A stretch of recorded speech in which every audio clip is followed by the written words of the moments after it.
L'Aglo, en fait, c'est la première édition, ça a commencé il y a quelques jours, c'est jusqu'au 21 décembre, c'est un événement qui est gratuit. 3 disciplines, vous, c'est le cirque, les arts de la rue et le jeune public. Et théâtre jeune public. Et le théâtre. Voilà. Donc c'est une manifestation que nous voulons effectivement ouverte, transversale, puisque cette année, c'est 14 spectacles, c'est 10 communes, plus le Théâtre Hélios à Montpellier.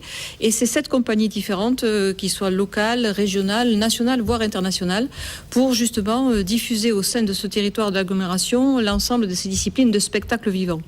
Parce que ce que nous avons voulu, c'est créer vraiment une irrigation culturelle du territoire pour que la population, celle qui est peut-être moins mobile, plus jeune, qui est peut-être moins habituée à aller dans les spectacles culturels, puisse bénéficier justement de cet esprit de fête pendant la période de Noël et puis pouvoir justement appréhender des spectacles de qualité, puisque les compagnies sont des compagnies assermentées, professionnelles, de très grande qualité, qui vont donc démontrer à la fois du spectacle de rue, à la fois du cirque et à la fois du théâtre. Avec notamment les spectacles de clowns, du cirque là aussi, voilà, vraiment pour tout le monde, ce week-end et la semaine prochaine. Alors ça a commencé, la première manifestation a commencé à Sainte-Rézérie avec le cirque. On a travaillé avec 3 organisateurs, donc le cirque Balthazar, je vois qu'on montre là quelques images.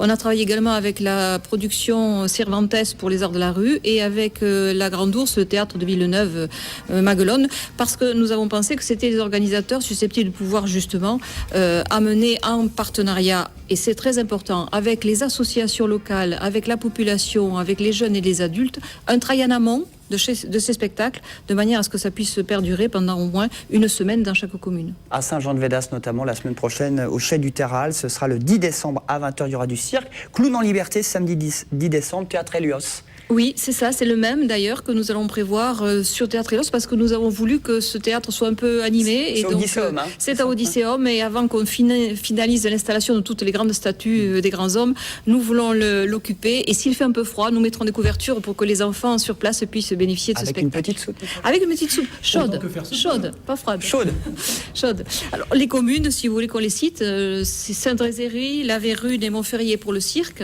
C'est Murviel et Montpellier, Cournonterral et Sussargues pour les arts de la rue, et Jacou, Saint-Jean-de-Védas, Baillargues et Villeneuve pour le théâtre jeune public. Et ça fait 10. Et ça fait Ce sont 10. les bons en maths. Voilà, plus le théâtre Hélios à Odysséum, qui est un petit peu la cerise sur le gâteau. Bon.